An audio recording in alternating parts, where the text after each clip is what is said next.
তোমরা কি জানো রামায়ণ কোথায় বসে লেখা হয়েছিল?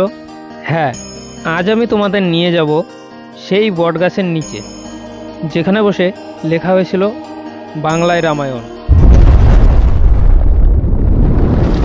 এই জন্যে প্রথমেই আমি সকাল সকাল বাড়ি থেকে বেরিয়ে চলে আসি স্টেশনে। স্টেশন থেকে ট্রেন ধরে চলে আসি অম্বিকা কালনা রেল স্টেশন। সেখান থেকে অটোতে করে মাত্র 15 টাকার বিনিময়ে পৌঁছে যাই কালনা ঘাট। ঘাট পার হওয়ার পর এই হচ্ছে আমার বাস। এই বাসে করে আমি আজকে যাচ্ছি ফুলিয়া। তো আমি এখন যাব বাসে করে টোটাল 11 কিলোমিটার রাস্তা। বাসে করে চলে আসি ফুলিয়াতে। হ্যাঁ বন্ধুরা, এই ফুলিয়ার বুকে বসেই লেখা হয়েছিল বাংলায় রামায়ণ। 22শে জানুয়ারি রাম মন্দির উদ্বোধন, তাই আমিও চলে এসেছি যেখানে বসে লেখা হয়েছিল বাংলায় রামায়ণ। এটাই হচ্ছে কৃত্তিবাস স্মৃতিতরণ গেট। এই গেট দিয়ে একটুখানি এগিয়ে বাঁদিকে তোমরা দেখতে পাবে একটি প্রাচীন বটবৃক্ষ।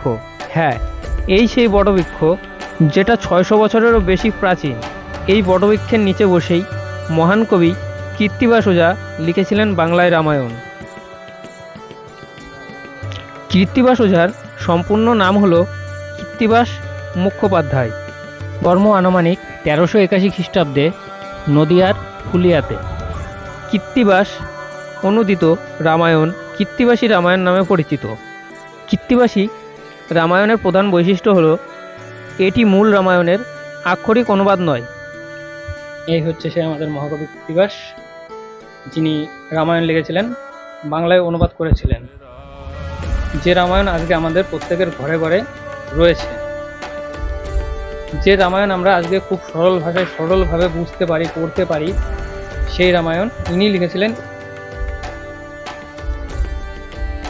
এখানে আছে মহাকবি কৃত্তিবাস ওঝা, পাশে আছে আমাদের শ্রীরামচন্দ্র, মাতা সীতা, এদিকে আছে লক্ষ্মণ এবং হনুমান। বাঙালি সমাজে এই বইটি ব্যাপক জনপ্রিয়। কয়েক শতাব্দী ধরে বইটি বাঙালির ঘরে ঘরে পাঠিত। 1802 খ্রিস্টাব্দে উইলিয়াম ক্যারির প্রচেষ্টায় শ্রীরামপুর মিশন প্রেস থেকে কৃত্তিবাসী রামায়ণ মুদ্রিত হয়। এই বটগাছের পাশেই তোমরা দেখতে পাবে কৃত্তিবাস স্মৃতি বিদ্যালয়, যেটা মহান কবি কৃত্তিবাসের স্মৃতি হিসাবে তৈরি। পাশেই তোমরা দেখতে পাবে একটি কৃত্তিবাস কূপ, যেটা নাকি কৃত্তিবাস ওঝা নিজেই খনন করেছিল।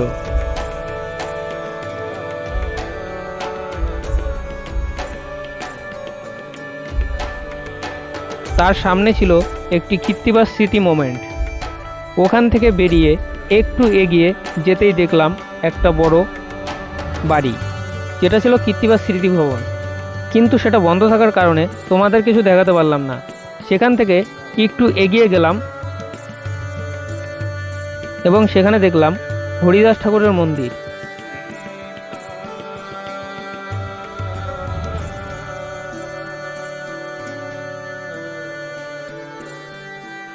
তো এখানে তোমরা কিভাবে আসবে?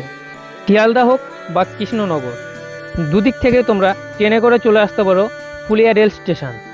সেখান থেকে টোটো ধরে তোমরা সরাসরি চলে আসতে পারবে কৃত্তিবাস স্মৃতিতরণে। যদি তোমরা হাওড়া কাটোয়া লাইন ধরে আসতে চাও, তাহলে তোমরা নামবে অম্বিকা কালনা রেল স্টেশন। তারপরে আমি যেভাবে আসলাম ঠিক সেভাবেই তোমরা আসতে পারবে কৃত্তিবাস স্মৃতিতরণে।